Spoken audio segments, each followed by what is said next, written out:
Seriland, le top 10 des meilleures séries de 2020.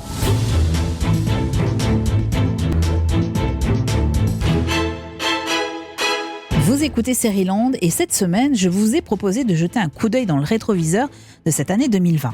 Alors voilà, nous y sommes. Il est l'heure de vous dévoiler quelles sont pour moi les 2 meilleures séries 2020. Et j'en ai choisi 3. 2 qui évoquent le même sujet, à savoir l'adolescence. Quant à la série grande gagnante de ce palmarès, eh bien chut, rendez-vous dans quelques minutes. Et puis à la fin de cet épisode, je reviendrai également sur une fiction qui vous a emballé au regard des commentaires que vous avez laissés sur le groupe Facebook de Seriland.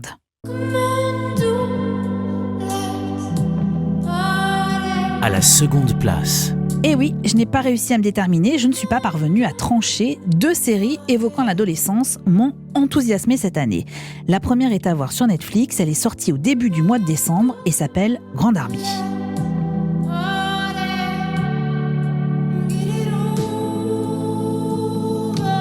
Le quotidien de lycéens dans cet établissement, Grande Army donc, plutôt bien coté à New York, dans le quartier de Brooklyn. S'y retrouvent des filles et des garçons issus de milieux plutôt modestes, voire défavorisés, qui espèrent pouvoir monter dans l'ascenseur social. Il y a Joey, fille dévergondée, maligne, engagée, Leila, d'origine chinoise, adoptée, qui imagine sa vie en manga ultra-violent. Vous allez aussi découvrir Dominique, issu d'une famille d'immigrés haïtiens qui rêve de devenir thérapeute, Siddhartha, nageur et excellent élève espérant intégrer Harvard, et Jason, incroyable saxophoniste s'imaginant lui jouant Coltrane dans l'orchestre de la Juilliard School. Parmi ces personnages, j'ai un faible pour Joey, une jeune fille qui n'hésite pas à revendiquer son féminisme. Elle vient de lancer une opération Journée sans soutif et débarque en cours avec un débardeur blanc. Avec provocation, elle va renverser une bouteille d'eau sur son haut, devenu évidemment transparent, et laissant apparaître sa poitrine. Confrontation avec l'enseignante. Je vous demande de sortir, Joey. Pardon ? Allez tout de suite au bureau du proviseur adjoint. Pourquoi ? Pour commencer, vous êtes mouillé. Ah, ça va sécher. Je peux pas manquer le début d'une nouvelle leçon. Et de plus, vous êtes habillé de façon inappropriée en cours. Je porte un t-shirt. Avec un texte provocateur. Y a rien de vulgaire ou qui fasse référence à la drogue. Vous me faites perdre mon temps. C'est pas mon intention. Continuez votre cours. Je peux voir que votre t-shirt ne cache plus grand-chose. Et ce n'est pas acceptable dans ma classe. Ne cache Je vous pas demande de vous grand-chose. couvrir. Elle veut parler de tes tétons.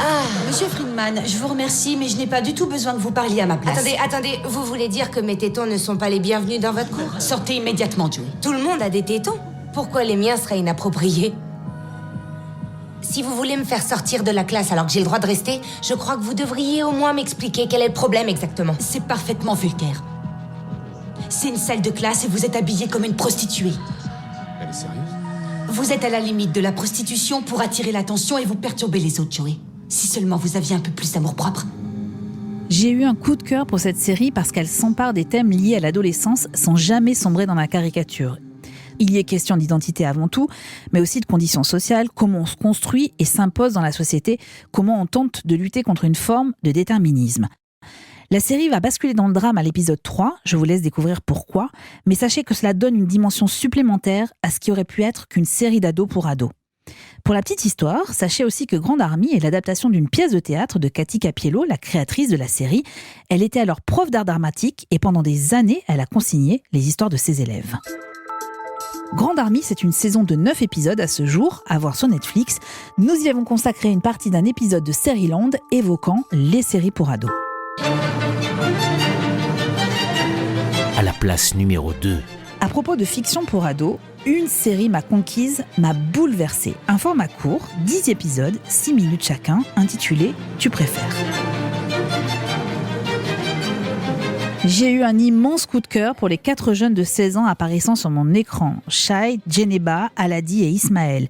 Ils vivent dans un quartier populaire de Paris, dans de grands ensembles. Leur terrain de jeu, un toit d'immeuble, devenu leur refuge, leur lieu de rencontre autour d'un narguilé, avec comme passe-temps cette joute verbale qui débute toujours par « Tu préfères ?» Tu préfères avoir un gosse bien moche et bien con ou pas d'enfant du tout? Mais attends, déjà, ça veut dire quoi, bien moche et bien con? Bien moche, bien con, trop moche, trop con. Genre, Oui, mais quand t'es con, t'es drôle. Quand t'es con, t'es drôle. Bah oui. Quand t'es con, t'es drôle. Bah oui. Quand t'es con, t'es drôle. Ok, Et quand on drôle, était au tu fais collège, rire et puis c'est beau. quand on était au collège avec Nadia, là, elle était bien con et bien moche. On est d'accord. Est-ce qu'elle était drôle? Elle était loin d'être drôle. Non.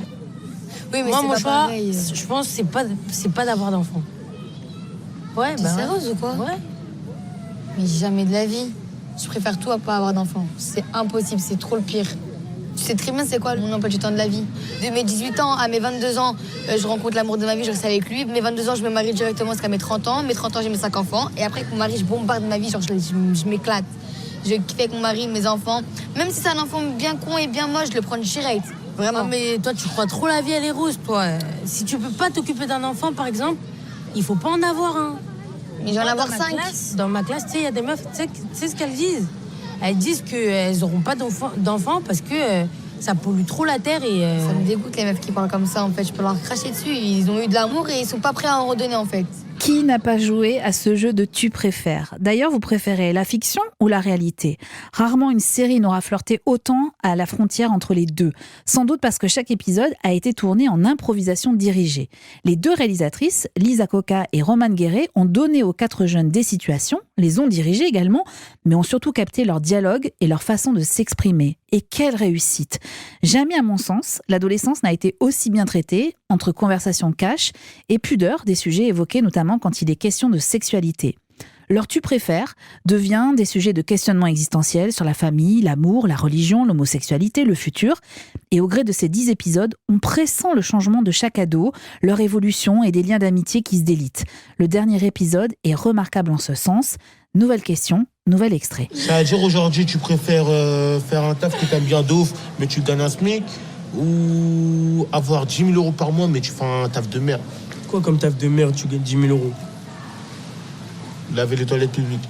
Mais le Coran, je te les lave, je te les lèche, je les récure avec une brosse à dents, frère. non, J'étais vas-y, malade je le ou quoi, frère? 10 000 euros. Tu préfères, une saison de 10 épisodes est à voir sur arte.tv. Et là, vous vous dites, elle va enfin nous dire quelle est sa série préférée de l'année. Oui, mais pas tout de suite.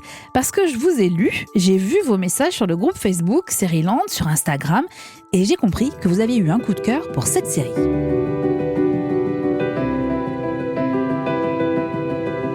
Le jeu de la dame. Pour celles et ceux qui ne l'auraient pas encore regardé, petit rappel de l'histoire. Le destin de Bess Harmon, prodige des échecs, orpheline, qui va finalement être adoptée à l'âge de l'adolescence par un couple en pleine crise.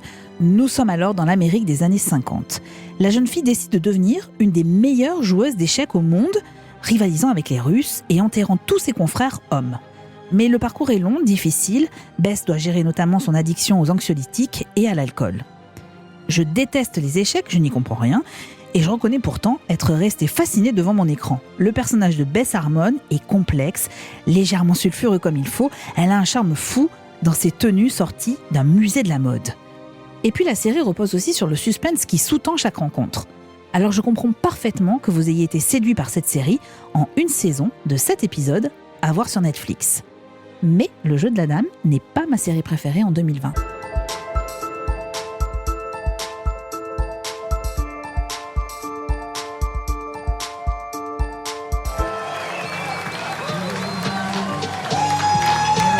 Et la meilleure série de 2020 est...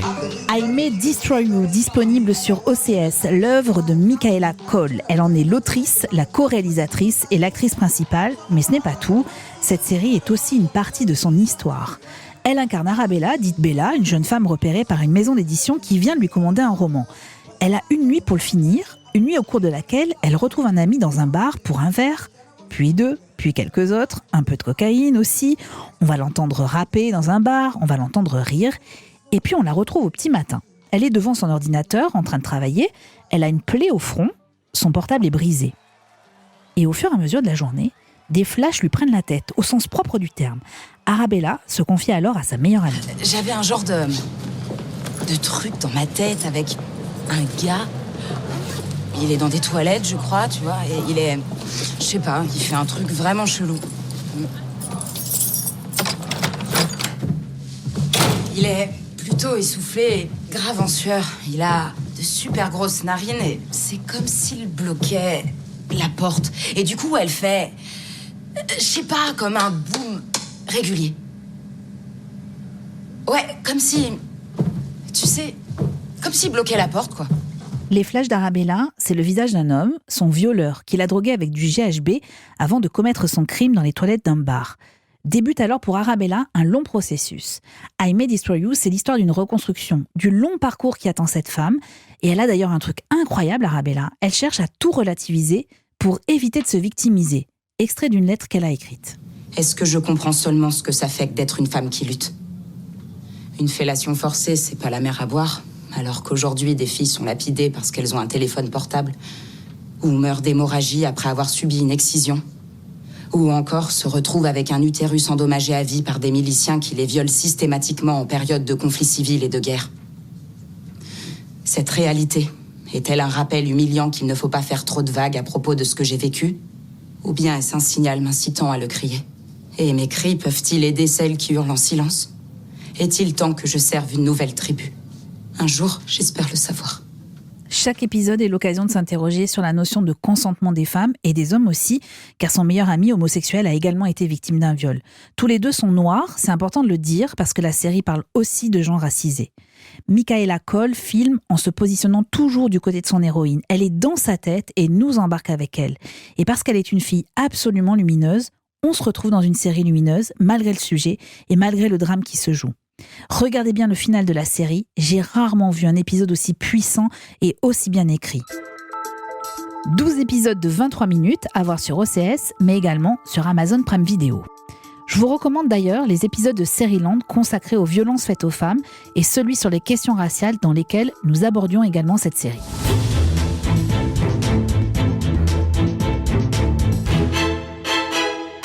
Ainsi s'achève ce premier classement estampillé Seriland, les 10 séries qui m'ont marqué cette année. Il me reste à vous souhaiter une très bonne fin d'année et surtout j'espère vous retrouver la semaine prochaine pour 2 nouveaux épisodes de Seriland.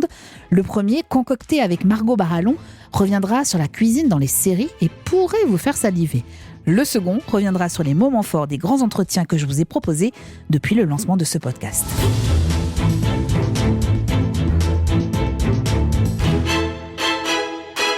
Seriland est un podcast Europe 1 Studio, produit par ma fée, Adèle Ponticelli, réalisé par Christophe Pierrot et préparé en coulisses par l'équipe de Sérivore, Clémence Olivier, Magali Buteau, Salomé Journeau et Tristan Barrault.